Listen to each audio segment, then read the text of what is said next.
ಪೂಜೆ ಮಾಡಿಸ್ದಾಗಿಂದನ ನಾನು ಅಂದ್ಕೊಂಡಂಗೆ ನಡೆಯೋ ಥರ ಇದೆ. ಸದ್ಯದಲ್ಲೇ ಕೆಲಸ ಆಗೇ ಆಗುತ್ತೆ.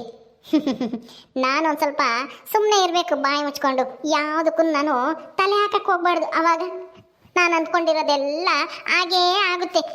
ಒಂದಲ್ಲ ಒಂದು ದಿವಸ.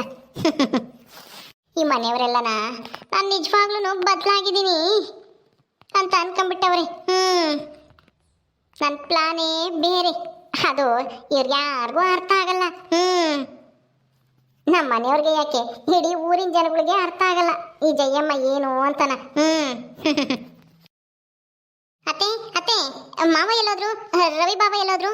ಅವರಿಬ್ರು ತಿಂಡಿ ತಿಂದ್ಬಿಟ್ಟು ಹೊಲ್ತಕ್ಕೆ ಹೋದ್ರಮ್ಮ. ಕಾಯಿ ಕೀಳಾರ್ ಬರ್ತಾರೆ, ಆಮೇಲೆ ನೀರು ಎತ್ತಬೇಕು, ಕರೆಂಟ್ ಬಂದಿರುತ್ತೆ ಇಷ್ಟೊತ್ತಿಗೆ ಅಂತನ ರವಿ ಹೋದ. ಕಾಯಿ ಕೀಳಾರೋ ಯಾರೋ ಬರ್ಬೇಕಾಗಿತ್ತು, ನೋಡ್ತೀನಿ ಅಂತ ನಿಮ್ಮ ಮಾವ ಹೋದ್ರಪ್ಪ. ಯಾಕಮ್ಮ? ಹೌದಾ, ಇವ್ರೆಲ್ಲೋದ್ರು ನಮ್ಮ ಯಜಮಾನ್ರು? ಅವನು ಎಲ್ಲಿಗೆ ಹೋಗ್ತಾನಮ್ಮ, ಅವನು ಒಳಗಡೆ ಏನೋ ತಿಂತಾ ಕುಂತಿದ್ದ. ತಿಂಡಿ ತಿಂತಾ ಇದ್ದಾನೆ ಇವಾಗಿನ. ಅವನೆಲ್ಗೋ ಎಲ್ಲ ಗುಡಿಯಕ್ಕೋ ಎಲ್ಗೋ ಹೋಗಿದ್ದಂತೆ, ಈಗ ಬಂದ ತಿಂಡಿ ತಿಂತಾ ಕುಕ್ಕಡೆ ಇದ್ದಾನೆ. ಯಾಕೆ? ಹೌದಾ, ಇವತ್ತು ನೀರಿಡಕ್ಕೆ ಅವ್ರನ್ನೇ ಕರ್ಕೊಂಡು ಹೋಗ್ತೀನಿ ಅಂತಾನ. ಗದ್ದೆಗೆಲ್ಲ ನೀರು ಬಿಡ್ಬೇಕಲ್ವಾ, ರವಿ ಬಾಬಾ ಹೋಗ್ಯಾವ್ರಲ್ವಾ, ಅವ್ರ ಕೆಲ್ಸನ ನಮ್ಮ ಮನೆಯವರೇ ಮಾಡ್ತಾರೆ. ಅದಕ್ಕೆ ಚಿಲ್ಕೆ ತಗೊಂಡು ಇವತ್ತು ಹೋಗ್ಬೇಕು. ಹೌದೇನೆ, ಅಯ್ಯೋ ಮೊನ್ನೆ ಬೇರೆ ಎಲ್ಲ ಮಣ್ಣೆಲ್ಲ ಎಳೆಯಕ್ಕೆ ಹೋಗಿ ಸೊಂಟ ಹಿಡ್ಕೊಂಬ ಬಿದ್ದಿದ್ದ. ಸೊಂಟ ಹಿಡ್ಕೊಂಡು ಹುಷಾರಿಲ್ಲ ಅಂತನ. ನೀನು ನಾಳೆ ಇವತ್ತಾಲೇನೆ ನೀರಿಕ್ಕಕ್ಕೆ ಕರ್ಕೊಂಡು ಹೋಗ್ತೀನಿ ಅಂತ ಇದೆಯಲ್ಲಿ. ಅಯ್ಯೋ ಅವನ ಕೈಲಿ ಆಗಲ್ಲ, ಸುಮ್ಮನಿರೇ ಮಂಜಿ. ಆಮೇಲೆ ಏನನ್ನ ಸೊಂಟಕ್ಕಿಂತ ನೋವು ಮಾಡ್ಕೊಂಡನು, ಆಮೇಲೆ ಯಾರು ಸವಾಸಲ್ಲ ಆಸ್ಪತ್ರೆಗೆ ಹೊತ್ಕೊಂಡು ಹೋಗ್ಬೇಕಾಗುತ್ತೆ. ಅಯ್ಯೋ ಅತ್ತೆ, ಆಗಲ್ಲ ಅಂತ ಮನೆಯಾಗಿದ್ರೆ ಆಗೋದಿಲ್ಲ. ಎಲ್ಲ ಕೆಲಸನೂ ಕಲಿಬೇಕು, ಅವಾಗಲೇ ಮತ್ತೆ ಅವ್ರಿಗೂ ಮರ್ಯಾದೆ ಇರೋದು. ಹಿಂಗೆಲ್ಲನ ಉಂಡಾಡಿ ಗುಂಡಂತರ ಓಡಾಡ್ಕೊಂಡಿದ್ರೆ ನನಗೂ ಮರ್ಯಾದೆ ಇರಲ್ಲ, ಅವ್ರಿಗೇನೋ ಬೇಜಾರಾಗಲ್ಲ. ನನಗೆ ಹೆಂಡತಿ ಆದವಳಿಗೆ ನನಗೆ ಎಷ್ಟು ಬೇಜಾರಾಗುತ್ತೆ ಹೇಳು. ಇವ್ನಿಗೇನು ಗೊತ್ತಾಗಲ್ಲ ಪೆದ್ದ ಅಂತ ನಾ ಎಲ್ಲರೂ ಕರೆದ್ರೆ ಮನೆಯಲ್ಲೆಲ್ಲ ಊರಲ್ಲೂ ಹಂಗೆ ಕರೀತಾರೆ. ಅದಕ್ಕೆ ಅವ್ರಿಗೆ ಕೆಲಸ ಕಲಿಸ್ಬೇಕು. ಇನ್ನು 6 ತಿಂಗಳೊಳಗಡೆ ಅವರು ಒಬ್ಬ ಜವಾಬ್ದಾರಿಯುತ ಮಗ ಗಂಡ ಆಗಿರ್ಬೇಕು. ಎಲ್ಲ ಕೆಲಸನೂ ನಾನು ಮಾಡ್ತೀನಿ ಅಂತನ ರವಿ ಬಾಬುನ್ ಜೊತೆ ಸರಿ ಸಮನಾಗಿ ಕೆಲಸ ಮಾಡಬೇಕು. ಈ ಮನೆಗೋಸ್ಕರ ದುಡಿಬೇಕು. ಆ ಥರ ನಾನು ರೆಡಿ ಮಾಡಬೇಕು ಅಂತ ಅನ್ಕೊಂಡಿದ್ದೀನಿ. ಹೌದಾ, ಸರಿ ಅಮ್ಮ, ಅದೇನು ಮಾಡ್ತೀಯೋ ಮಾಡು, ಕರ್ಕೊಂಡೋಗು. ನಾನೇನು ಹೇಳಲ್ಲ. ಏನಾದರೂ ತೊಂದರೆ ಆದರೆ ನೀನೇ ನೋಡ್ಕೊ. ಅದು ಅಲ್ಲದೆ ಅವ್ರ ಹೊತ್ತಿಗೆ ಅವನು ಕಂಡ್ರೆ ತುಂಬ ಪ್ರೀತಿ. ಏನಾನು ಕೆಲಸ ಮಾಡೋಕ್ಕೆ ಕರ್ಕೊಂಡೋದ್ರೆ ಬೇಡ ಅಂತಾಳಲ್ಲ ಶ್ರೀದೇವಿ. ನೋಡತ್ತೆ, ಅವ್ರು ಯಾರು ಬೇಡ ಅನ್ನಕ್ಕೆ? ನನ್ನ ಗಂಡ ನಾನು ಹೆಂಗಾದ್ರೂ ಮಾಡ್ತೀವಿ. ನನಗೆ ಗೊತ್ತಿದೆ ಹೆಂಗೆ ಕೆಲಸ ಮಾಡಿಸ್ಬೇಕು, ಹೆಂಗೆ ಕೆಲಸ ಕಲಿಸ್ಬೇಕು ಅಂತ. ಹುಷಾರಿಲ್ಲ ಅಂತಂದ್ರೆ ಏನಾದರೂ ಮಾಡಿ ಎಣ್ಣೆ ಹಚ್ಚೋದು, ಏನಾದರೂ ಔಷಧಿ ತಗೊಳ್ಳೋದು, ಮಾತ್ರೆ ತಗೋದು ಮಾಡ್ಕೊಂಡು ಹುಷಾರು ಮಾಡ್ಕೋಬೇಕು. ಕೆಲಸ ಮಾಡಲಿಲ್ಲ ಅಂದರೆ ಕಲಿಯೋದು ಯಾವಾಗ ಹೇಳ್ರಿ? ಯಾರು ಏನಂದ್ರು ನಾನಂತೂ ನನ್ನ ಗಂಡಲನ್ನ ಬದಲಾಯಿಸ್ತೀನಿ. ರೀ ಸರಿ ಅಮ್ಮ, ನಿನ್ನಿಷ್ಟ. ಆದ್ರೆ ಏನೋ ಜೀವಕ್ಕೆ ಪಾವಕ್ಕೆ ಏನು ತೊಂದರೆ ಆಗಂತದ್ದು ಕೆಲಸ ಮಾಡ್ಸಕ್ ಹೋಗ್ಬೇಡ. ಸ್ವಲ್ಪನೇ ಕಲಿಸ್ಬೇಕು. ಒಂದೇ ಸಲ ಅಂದ್ರೆ ಯಾವುದು ಬರಲ್ಲ. ಅದು ಅಲ್ಲದೆ ಅವನು ಅಳ್ತಾನೆ ಅಷ್ಟೇನೆ, ಕೆಲಸ ಮಾಡಕ್ ಆಗ್ಲಿಲ್ಲ ಅಂದ್ರೆ. ಏನಮ್ಮ ಕರ್ದಿದ್ದು? ನಾನಲ್ಲಪ್ಪ ಕರ್ದಿದ್ದು, ನಿನ್ನ ಹೆಂಡತಿ. ಏನೋ ನೀರಿಕ್ಕಕ್ಕೆ ಹೋಗ್ಬೇಕಂತೆ, ಹೋಗು ಚಿಲ್ಕೆ ತಕೊಂಡು. ನಿಮ್ಮ ಅಣ್ಣ ಹೋಗ್ಯವನೇ, ನೀನು ಹೋಗಿ ಅಲ್ಲೆಲ್ಲ ನಾ ಗದ್ದೆಗೆ ಕಳೆ ಬೆಳೆಯೋದು, ನೀರೆಲ್ಲ ತಿರುವುದು ಅಲ್ಲೆಲ್ಲ ನೋಡ್ಕೊಂಡು ಮಾಡೋಗಿ ಹೋಗಿ. ಗದ್ದೆ ನೀರಿಕ್ಕಕ್ಕೆ ನಾನು ಹೋಗ್ಬೇಕಾ? ಅಯ್ಯಪ್ಪ, ನನ್ನ ಕೈಲಿ ಆಗಲ್ಲ ಕಣೆ ಮಂಜಿ. ನಾನು ಮೊನ್ನೆ ಮೊದಲೇ ಸೊಂಟ ಉಳ್ಕಿಸ್ಕೊಂಡಿದ್ದೆ ಮೊನ್ನೆ ದಿವಸ. ಇವತ್ತು ನೀರಿಕ್ಕಕ್ಕೆ ಕೇಳ್ತಾ ಇದೆಯಾ? ಹೋಗು. ನಾನು ಹೋಗಲ್ಲಪ್ಪ ಅಮ್ಮ, ನಾನು ಹೋಗಲ್ಲ ಕಣಮ್ಮ. ಅಯ್ಯೋ ರೀ, ಅದೇನು ಗನಂದಾರಿ ಕೆಲಸ ಅಲ್ಲ. ಮಣ್ಣು ಎಳೆಯೋ ಕೆಲಸ ಅಂದ್ರೆ ಒಂದು ಸ್ವಲ್ಪ ಹೆವಿ ಕೆಲಸ ಇತ್ತಲ್ವಾ, ಅದಕ್ಕೆ ಸೊಂಟ ಹಿಡ್ಕೊಂತಿದೇನಿಲ್ಲ. ನೀರು ತಿರುವುದು, ಗದ್ದೆಗೆ ಆಯ್ಸೋದು, ಎಲ್ಲೆಲ್ಲಿ ನೀರು ಹೋಗಿಲ್ವೋ ನೋಡ್ಕೊಂಡು ಅಲ್ಲೆಲ್ಲೇನೆ ಚಲ್ಕೆ ಇಟ್ಕೊಂಡು ಕಟ್ಟೆ ಹಾಕಿ ತಿರುವುದು ಅಷ್ಟೇನೆ. ನೀವೇನು ನೋಡಿಲ್ವಾ ನೀರಿಡೋದ? ನಿಮ್ಮ ಅಣ್ಣ ನಿಮ್ಮ ಅಪ್ಪ ಎಲ್ಲ ಮಾಡ್ತಾರಲ್ಲ, ಅದನ್ನ ನೋಡಿದೀರ ತಾನೆ? ಹ್ಞೂ ನೋಡಿದ್ದೀನಿ, ಆದರೆ ನಾನು ಎಂದು ನೀರು ಇಕ್ಕಿಲ್ವಲ್ಲ. ಎಂದು ಇಕ್ಕಿಲ್ಲ ಅಂದ್ರೆ ಇವತ್ತು ಇಕ್ರಿ, ಗೊತ್ತಾಗುತ್ತೆ ಯಾವ ಥರ ಅಂತಾನ. ಬರೀ ಹೋಗೋಣ, ಗದ್ದೆಗೆಲ್ಲ ನೀರು ಕಟ್ಟಿವ್ರಂತೆ. ನಿಮ್ಮ ಅಣ್ಣ ಏನಾದರೂ ಬೇರೆ ಕೆಲಸ ಮಾಡ್ಕೊಂತಾರೆ. ಹೌದಾ ಅಮ್ಮ, ಹೋಗನೇನಮ್ಮ. ನನ್ನೇನಪ್ಪ ಕೇಳ್ತೀಯ? ನಿನ್ನ ಹೆಂಡತಿ ಕರಿತಾ ಇದ್ದಾಳೆ ನಿನ್ನ. ಎಲ್ಲ ಕೆಲಸನೂ ಕಲಿಸಿ ಬುದ್ಧಿವಂತನ ಮಾಡಬೇಕು ಅಂತ ಅನ್ಕೊಂಡಿದ್ದಾಳೆ. ನೀನು ಬುದ್ಧಿವಂತನಾಗು, ನಿನಗೂ ಅವಾಗ ಎಲ್ಲರೂ ಮರ್ಯಾದೆ ಕೊಡ್ತಾರೆ. ಹೋಗು, ಕೆಲಸ ಕಲಿತ್ರೇನೆ ನಿನಗೆ ಮರ್ಯಾದೆ ಸಿಗೋದು. ಹಿಂಗೆ ಗುಂಡಾಡಿ ಗುಂಡನ್ ಥರ ಇದ್ರೆ ಯಾರು ಮರ್ಯಾದೆ ಕೊಡಲ್ಲ. ಹೋಗು, ನಿನ್ನ ಹೆಂಡತಿನ ಒಳ್ಳೆ ಕೆಲಸನೇ ಮಾಡ್ತಾ ಇದ್ದಾಳೆ. ನಾಳೆ ದಿವಸ ನೀನು ನಿಮ್ಮ ಅಣ್ಣ ಇನ್ನೂ ಬೇರೆ ಹೋಗ್ಬೇಕಾಗುತ್ತೆ. ಬೇರೆ ಹೋದಾಗ ನೀನು ಬದುಕು ಮಾಡೋದು ಹೆಂಗೆ? ಅದಕ್ಕೆ ಈಗಲಿಂದಾನೇ ಕಲಿಸ್ತಾ ಇದ್ದಾಳೆ ನಿನ್ನ ಹೆಂಡತಿ. ಬರೀ ಹೋಗೋಣ. ಏನಮ್ಮ ಇವತ್ತೆಲ್ಲಿ ಕರ್ಕೊಂಡು ಹೋಗ್ತಾ ಇದ್ಯಾ ನಿನ್ ಗಂಡನ್ನ? ಏನಿಲ್ಲ ಮಾವ, ಇವತ್ತು ಗದ್ದೆಗೆ ನೀರು ಕಟ್ಟಕ್ಕೆ ರವಿ ಬಾಬಾ ಹೋಗ್ಯವರಲ್ವಾ, ಅದಕ್ಕೆ ಇವರೇ ಕಟ್ತಾರೆ. ಅವರು ಕಾಯಿಗಿಳಿ ಏನಾನ ಕೀಳ್ಸೋದಾದ್ರೆ ಕೀಳಿಸ್ಲಿ. ಹೌದಾ ಸುಂದ್ರ, ನೀರು ಕಟ್ತೀಯನಪ್ಪ ಗದ್ದೆಗೆ ನೀನು? ಮಾಡ್ತಾರೆ ಮಾವ, ಅದ್ರಲ್ಲೇನು ಚಿಂತೆ ಏನು ಪಡಬೇಡಿ. ನಾನು ಅಲ್ಲೇ ಇರ್ತೀನಿ, ನೋಡ್ಕೊಂಡು ಎಲ್ಲಿ ನೀರು ಆದಿಲ್ವ ಅಲ್ಲೆಲ್ಲ ನೋಡಿ ಹೇಳ್ತೀನಿ ಬಿಡಿ. ನೀವೇನು ತಲೆ ಕೆಡಿಸ್ಕೊಂಬಕ್ ಹೋಗ್ಬೇಡಿ. ಸರಿ ಅಮ್ಮ, ಹೆಂಗೋ ನಿನ್ನ ಮದುವೆ ಮಾಡ್ಕೊಂಬಂದಿದ್ದಕ್ಕೆ ನಮ್ಮ ಸುಂದ್ರನ್ಗೆ ಎಲ್ಲ ಕೆಲಸನಾದರೂ ಕಲಿಸ್ತಾ ಇದ್ಯಾ. ಇವನು ಗಮನ ಇಟ್ಟು ಕಲ್ತ್ರೆ ಬುದ್ಧಿವಂತ ಆಗ್ತಾನೆ, ಇಲ್ದಿದ್ರೆ ಇಲ್ಲ. ಕಲಿತಾರೆ ಬಿಡಿ ಮಾವ, ಇನ್ನೊಂದು 6 ತಿಂಗಳು ನೋಡಿ. ಅವರು ಜವಾಬ್ದಾರಿಯಿಂದನ ಮನೆ ಕೆಲಸ ಎಲ್ಲ ಮಾಡ್ತಾರೆ, ಹೊಲದ ಕೆಲಸನೂ ಮಾಡ್ತಾರೆ. ನಿಮ್ಮ ಕೆಲಸದಲ್ಲಿ ಅವರು ಭಾಗಿಯಾಗ್ತಾರೆ. ಆಯ್ತಮ್ಮ, ಕರ್ಕೊಂಡೋಗು. ಅಂತೂ ಇಂತೂ ನಮ್ಮ ಸುಂದ್ರನ್ಗೆ ಹೊಲದ ಕೆಲಸ ಕಲಿಸ್ತಾಳೆ ಹೆಂಡತಿ ಬಂದು. ನಾವು ಹೇಳಿದ್ರೆ ಏನು ಮಾಡ್ತಾ ಇರಲಿಲ್ಲ. ಮತ್ತೆ ನಾನು ತಂದಿರೋ ಸೊಸೆ ಅಂದ್ರೆ ಏನು ಸುಮ್ಮನೆನಾ? ನೋಡ್ತಾ ಇರಿ ಇನ್ನು ಮುಂದೆ ಇನ್ನು ಏನೇನಾಗುತ್ತೆ ನಮ್ಮ ಮನೆಯಲ್ಲಿ ಇನ್ನೊಂದು 6 ತಿಂಗಳಿಗೆ ಅಂತಾನ.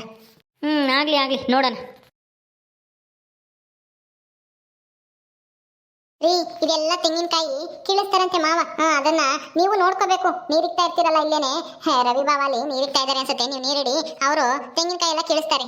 ನಾನು ಎಳ್ನೀರು ಕುಡಿತೀನಿ, ತೆಂಗಿನಕಾಯಿ ಕೀಳಾರ್ ಬರ್ತಾರಲ್ಲ ಅವ್ರ ಹತ್ರ ನಾನು ಎಳ್ನೀರು ಕಡೋಣ ಕಿತ್ಕೊಡೋಣ 4 ಅಂತ ಹೇಳಿ ಎಳ್ನೀರು ಕೀಳಿಸ್ಕೊಂಡು ಕುಡಿತೀನಿ ನಾನು.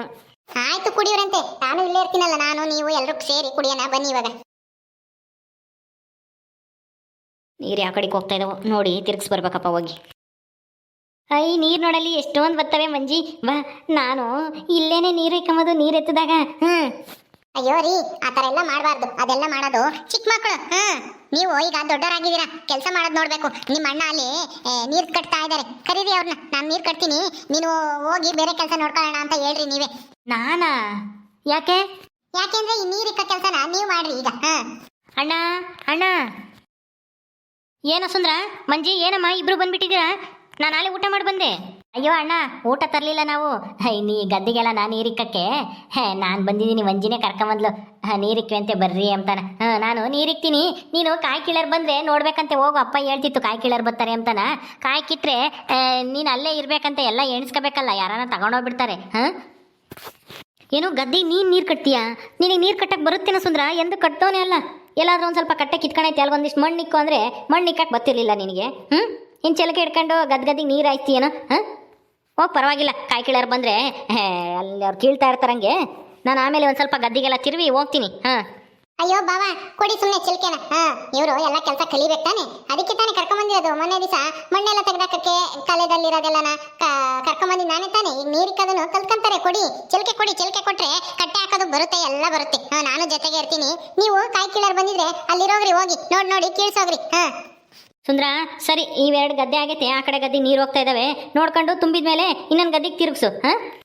ಸರಿ ಅಣ್ಣ, ಆಯ್ತು ಕೊಡು. ಸರಿ ತಾಳಪ್ಪ ಸುಂದ್ರ, ಸೊಂಟ ನೋವೆಲ್ಲ ವಾಸಿ ಏನೋ? ಮೊನ್ನೆ ದಿವಸ ನೋವು ಅಂತಿದ್ದಲ್ಲ, ವಾಸಿ ಆಯ್ತಾ? ಹ್ಞೂ ಬಾವ, ವಾಸಿ ಆಗೈತಿ ಇವಾಗ. ಏನು ನೀವೇನು ಯೋಚನೆ ಮಾಡಬೇಡಿ ಬಿಡಿ. ಕೆಲಸ ಮಾಡ್ಬೇಕಾರೆ ಅವೆಲ್ಲ ನಾವು ಸರ್ವೇ ಸಾಮಾನ್ಯ ತಾನೆ. ಈಗ ಹೊಸ್ದಾಗಿ ಕೆಲಸ ಮಾಡ್ತಾ ಇದ್ರಲ್ವಾ, ಹಂಗೆ ಸೊಂಟ ಹಿಡ್ಕೊಂಬೋದು, ಮಂಡಿ ಹಿಡ್ಕೊಂಬೋದು ಅಂತವ ಆಗ್ತಾವ ತಾನೆ. ನಾನು ಮಂತ ಕರ್ಕೊಂಡೋದಾಗೆಲ್ಲ ನಾ ಔಷಧಿ ಹಚ್ಚಿ ಎಣ್ಣೆ ಹಚ್ಚಿ ಸರಿ ಮಾಡ್ತೀನಿ ಬಿಡಿ. ನೀವೇ ತಲೆ ಕೆಡಿಸ್ಕೊಂಬಕ್ಕೆ ಹೋಗ್ಬೇಡಿ, ಹೋಗಿ ನೀವು. ಚಿಲ್ಕೆ ಹಿಡ್ಕೊಂಡು ಏನು ನೋಡ್ತಾ ಇದ್ದೀರಾ? ನೀರು ಎಲ್ಲಿಗೆ ಹೋಗ್ತೈತೆ ನೋಡಿ, ಕಟ್ಟೋಗ್ರಿ, ಹೋಗಿ. ಸರಿ ಆಯ್ತು. ಹೆಂಗೋ ನನ್ನ ಗಂಡ ಒಳ್ಳೆ ಬುದ್ಧಿ ಬಂದು ಜವಾಬ್ದಾರಿ ಬಂದರೆ ಅಷ್ಟೇ ಸಾಕಪ್ಪ. ಮುಂದೊಂದು ದಿವಸ ನಾವು ಈ ಮನೆಯಿಂದನ ಬೇರೆ ಆದರೆ ಇವರು ಎಲ್ಲ ಕೆಲಸನೂ ಕಲಿಬೇಕು. ಅವಾಗ ಇವ್ರ ಅಣ್ಣನ ಕೈ ಕೆಳ ಕೆಲಸ ಮಾಡೋದು ತಪ್ಪುತ್ತೆ. ಅದಕ್ಕೆ ಈಗಲಿಂದನೇ ಕೆಲಸ ಕಲಿಬೇಕು ಅಂತ ಕಲಿಸ್ತಾ ಇರೋದು. ಅಣ್ಣ ತಮ್ಮಗಳ ಮೇಲೆ ಎಂದಾದ್ರೂ ಒಂದು ದಿವಸ ಬೇರೆ ಹೋಗ್ಲೇಬೇಕು. ಅಯ್ಯೋ ರೀ, ನಿಧಾನ ನಿಧಾನ, ಬೀಳ್ಬಿಡಿ, ಹುಷಾರು. ಅಯ್ಯೋ, ಇಲ್ಲೆಲ್ಲ ಸಿಗಾಕಂತೈತೆ ಕಾಲೆಲ್ಲನ ಕೆಸರಾಗೆ. ಹುಷಾರು, ನೋಡ್ಕೊಂಡು ಹೋಗಿ. ನೋಡಿ ಆ ಗದ್ದೆ ಆಗಿದೆಯಾ ಅಂತ. ಗದ್ದೆ ಆಗಿದ್ರೆ ಮುಂದಿನ ಗದ್ದೆಗೆ ಕಟ್ರಿ. ಈಗ ಅದನ್ನ ಕಟ್ಟೆ ಹಾಕಿ ಅಲ್ಲಿ. ಅಯ್ಯೋ, ನನಗೆ ಗೊತ್ತಾಗಲ್ಲ, ಬಾ ನೋಡ್ಬಾ ನೀರೆಲ್ಲ ಆದೈತಾ ಇಲ್ವಾ ಅಂತಾನ. ಅಷ್ಟಕ್ಕೂ ಗದ್ದೆ ಪೂರ್ತಿನ. ಅಯ್ಯೋ, ನಾನು ಬೇರೆ ಬರಬೇಕು, ನೋಡ್ತೀನಿ ಇರಿ. ಇನ್ನೂ ಸ್ವಲ್ಪ ಹೋಗ್ಬೇಕು ಇರಿ. ಕಟ್ಬೇಡಿ ಇರಿ, ಸ್ವಲ್ಪ ಹೋಗ್ಲಿ. ಒಂದ್ಸಲ ಕಟ್ಟು ಅಂತೀಯ, ಒಂದ್ಸಲ ಬೇಡ ಅಂತೀಯ. ಹಂಗೆ ಮತ್ತೆ ಅಷ್ಟು ನೀರು ಆಯದ್ ಬೇಡವಾ ಪೂರ್ತಿ ಗದ್ದೆಗೆ? ಅರ್ಧ ಹೋಗೋದು ಈ ಬದಿನ ಮಗ್ಲಾಗಿರೋದಕ್ಕೆ ಇನ್ನು ಬಂದಿಲ್ಲ, ಸ್ವಲ್ಪ ಬರ್ತಾ ಇದಾವೆ ಈಗ. ಬರ್ಲಿ ಇರಿ, ಬಂದು ಪೂರ್ತಿ ನೆಂದ್ಮೇಲೆ ಆಮೇಲೆ ಇನ್ನೊಂದು ಗದ್ದೆ ಕಟ್ಟಬೇಕು. ಒಂದು ಸ್ವಲ್ಪ ತಿರ್ರಿ. ಹೋಗ್ತಾ ಇದ್ದಾವೆ ನೀರು, ಜೋರಾಗಿ ಬರ್ತಾವಲ್ವಾ, ಬೇಗ ಆಯ್ತೈತೆ ಗದ್ದೆ ಬೇಗ. ಸರಿ ಕಟ್ಲಾ? ಕಟ್ಟಿ ಈಗ ಬರೋ ನೀರೆಲ್ಲನ ಪೂರ್ತಿ ಗದ್ದೆಗೆಲ್ಲನ ಆಯ್ತೈತೆ ನೀರು. ಕಟ್ರಿ, ಬೇಗ ಕಟ್ರಿ. ಜಾಸ್ತಿ ಆದ್ರೆ ನೀರು ಆಮೇಲೆ ಬದಿ ಮೇಲೆಲ್ಲ ನಾವು ಒಳ್ಳಿ ಸೈಡಿಗೆಲ್ಲ ಹೋಗ್ತವೆ, ವೇಸ್ಟ್ ಆಗ್ತಾ ನೀರು. ಕಟ್ರಿ. ಕಟ್ತಾ ಇದ್ದೀನಿ ರೀ. ಅಲ್ಲಿ ಕೆಳಗಡೆ ಒಂದು ಸ್ವಲ್ಪ ಹೋಗ್ತಾ ಇದಾವೆ, ಕಟ್ಟಿ. ಅಲ್ಲೇನೆ ನೀರು ಬೀಳ್ತಾವಲ್ಲ, ಅಲ್ಲಿ ಈ ಕಡೆ ಹೋಗ್ತಾ ಇದೆ ಸ್ವಲ್ಪ. ಅಲ್ಲಿ ಕಟ್ಟು ಇಲ್ಲಿ ಕಟ್ಟು, ಬರೇ ಕಟ್ಟದೆ ಆಯ್ತು. ಹೋಗ್ತವೆ ಬಿಡು, ಏನಾಗಲ್ಲ. ಒಂದಿಷ್ಟು ಆ ಕಡೆಗೆ ಹೋದ್ರೆ ಏನೂ ಆಗಲ್ಲ, ಆ ಕಡೆ ಗದ್ದೆಗೆ ಹೋಗ್ತವೆ. ಸರಿ ಈ ಕಡೆ ಬರ್ರಿ ಬೇಗ. ನೀರು ನೋಡಿ, ಆ ಕಡೆ ಒಂದು ಸ್ವಲ್ಪ ಕಟ್ಟೆ ಎಲ್ಲ ಹೊಡ್ಕೊಂಡೈತೆ. ಹೌದಾ? ನಾನು ಕಟ್ಟೆ ಕಟ್ಟಿದ್ನಲ್ಲ ಸರಿಯಾಗಿ. ನೀರು ಜಾಸ್ತಿ ಬರ್ತಾ ಇದಾವೆ, ಅದಕ್ಕೆ ಹೊಡ್ಕೊಂತೈತೆ. ಇನ್ನೊಂದು ಸ್ವಲ್ಪ ಹೆಚ್ಚಾಗಿ ಮಣ್ಣು ಹಾಕ್ಬರಿ ಇಲ್ಲಿ. ಬರ್ರಿ, ಅಲ್ಲೇ ನಿಂತ್ಕೊಂಡು ಅಲ್ಲೇ ನೋಡ್ತಾ ಇದ್ದೀರಾ? ಇಲ್ಲೇ ಇರಬೇಕು. ಅಯ್ಯೋ ಈ ಮಂಜಿ ನನಗೆ ಇವತ್ತು ಸಾಯಿಸ್ತಾಳಪ್ಪ ನೀರಿಕ್ಕಕ್ಕೆ ಅಂತ ನಮ್ಮ ಮೊನ್ನೆ ನೋಡಿದ್ರೆ ಸೊಂಟ ಮುರಾಕೊಡ್ಲು ಇವತ್ತು ನೋಡಿದ್ರೆ ನೀರಿಕ್ಕ ಕರ್ಕೊಂಬಂದು ಇವತ್ತು ಏನು ಮುರಾಕ್ತಾಳೋ ಏನೋ. ಓಕೆ ಸ್ನೇಹಿತರೆ, ಈ ವಿಡಿಯೋನ ಇಲ್ಲಿ ಮುಗಿಸ್ತಾ ಇದೀವಿ. ಈ ಕಥೆಯನ್ನು ಮುಂದುವರಿಯುತ್ತೆ. ನಿಮ್ಮೆಲ್ಲರಿಗೂ ಈ ವಿಡಿಯೋ ಇಷ್ಟ ಆದರೆ ಲೈಕ್ ಮಾಡಿ ಶೇರ್ ಮಾಡಿರಿ. ಹಾಗೆ ಇನ್ನು ಯಾರು ನಮ್ಮ ಚಾನಲ್ ಸಬ್ಸ್ಕ್ರೈಬ್ ಮಾಡ್ಕೊಂಡಿಲ್ಲ ದಯವಿಟ್ಟು ಸಬ್ಸ್ಕ್ರೈಬ್ ಮಾಡ್ಕೊಳ್ರಿ. ಮುಂದಿನ ವಿಡಿಯೋದಲ್ಲಿ ಸಿಗ್ತೀವಿ. ನಮಸ್ಕಾರ.